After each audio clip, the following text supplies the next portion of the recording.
nutrition classes. My name is Kim Mason. I'm a registered dietitian, and I'm here today to talk to you about making the most of your food dollar. Who doesn't want to do that, particularly in nowadays times? But there's a little secret to this. I think we're all aware that you've got to be very careful with how you spend your food dollars, and that's kind of a given. Also, I think we're pretty well aware that time is also an expenditure when you're talking about food, because it takes time to prepare whatever. But the one thing I don't think everybody really thinks about is that the cost of medical care if you're not eating correctly. Did you know that it's between $14,000 and $22,000 per family of 4 per year is spent on health care? And we are here in America spend more money on health care than any place else in the world. And part of that could be remedied if we were to eat correctly. So let's jump into that and see how are we going to manage that. It all takes planning. To minimize any cost, you really have to plan. Does it take a long time to plan? Not usually. Maybe a half hour once you really get into it to get started, maybe an hour per week. It doesn't take a long time, but you really got to work your plan. And it's about 4 steps to this plan. The first step I always laugh about because people pretty much never do this step.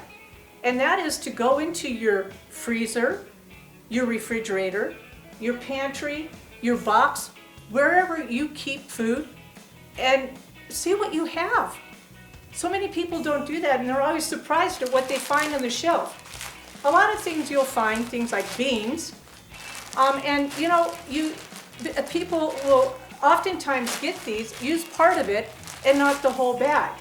Or they'll get a whole bag because they know that beans are good for them, but they don't ever use them. And you'll find those pretty much almost every pantry will have beans that have not been used, the dried beans that have not been used on their pantry shelf.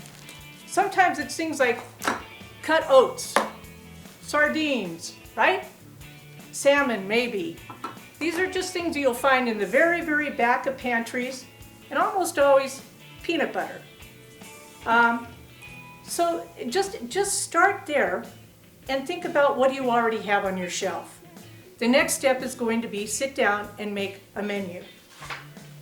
I oftentimes will go back and encourage people just to get on a calendar. If this is easy enough, write down what do you think you should have on what particular day, particularly if you don't live alone and other people are also eating at the same time. This will help to drive them and let them know what are we having for a meal. So that would be one way of doing it. Another way of doing it is just taking a list and listing out, what is it I think I ought to have this week for a menu? Go back to your things that you had in the pantry, the freezer, the refrigerator. Can you put any of them into use? Most of us wind up having about 5 menus that we go over week after week and pretty much have the same menu, which is fine. Make sure you get those listed. But now the next step is to say, how can I take that up a notch? How can I add a little bit more nutrition to what I'm already eating? Or how can I maybe take a look at what I do have in my pantry, try a new recipe, get that on your menu. From the menu, then you want to do a grocery list. What do you already have? That doesn't need to go on the list. What do you need to have? You need to start listing that. And then when you go shopping, you're going to shop the list. The other thing is, before you go shopping, have something on your refrigerator. Here's our little notepad that we put up on the refrigerator or cupboard or whatever. But this is a pad that you can just write down, what are you out of? So anybody in the household can say, wow, we ran out of Parmesan cheese. We ran out of, whatever it is that you've run out of. So that you have an ongoing list that, again, you will add to your shopping list, and now you have a complete list of what you need. So when you go shopping, you shop the list and make sure that you're not deviating from the list. That will save you a tremendous amount of money just in doing things that way. The other thing is that once you bring some of your product home, now we're talking, how can you save a little bit of time? There's a couple of things, a couple of tips I'd like to share with you.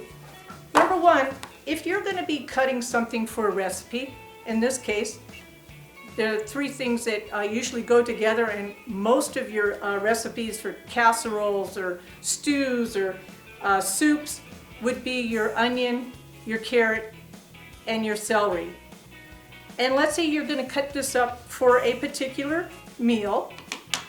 Rather than only cutting up maybe 1 or 2 stalks of celery, why don't you cut up the entire thing, cut up all of them, and make more than what you really need to have for that meal? What do you do with the rest? You take it, you cook it off, you bag it up, and you put it in the freezer.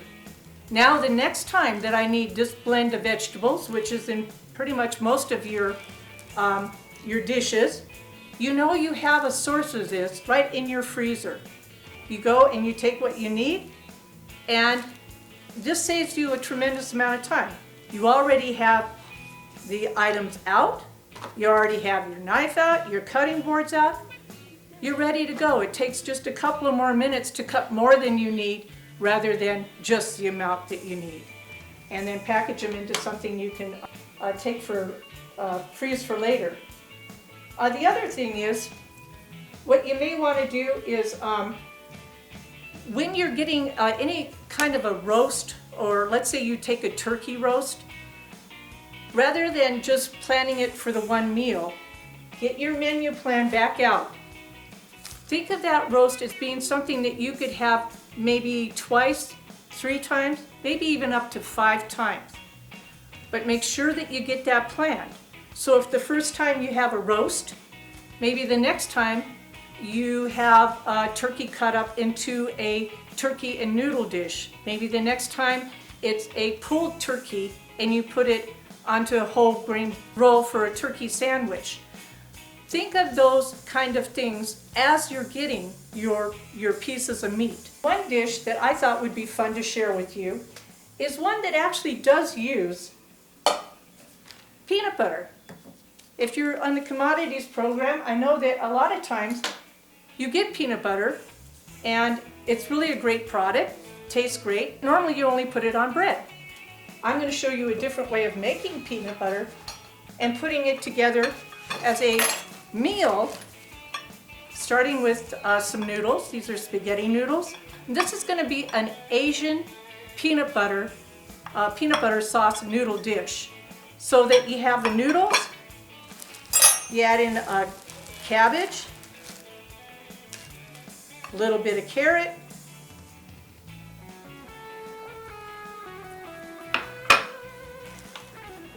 and then you put together a peanut sauce. I'm going to just show you what is in this peanut sauce. Peanut butter, of course,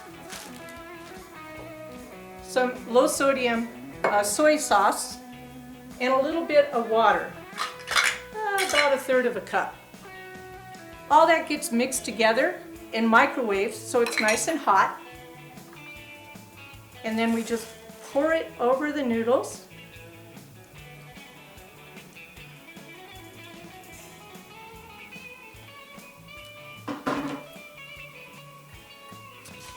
Do a little bit of stirring up here.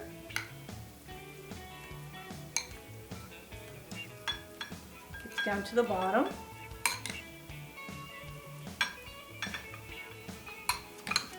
I'm going to add a little bit of already cooked broccoli, kind of off to the side.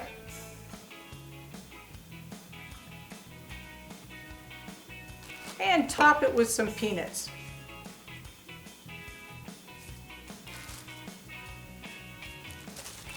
This is a really, really simple dish, very nutritious, and it makes for a complete meal. One of them that you may want to get onto your menu and get it planned so that you can add this to what you're already having on your menus. So At any rate, eat well, be well, and enjoy. Thank you.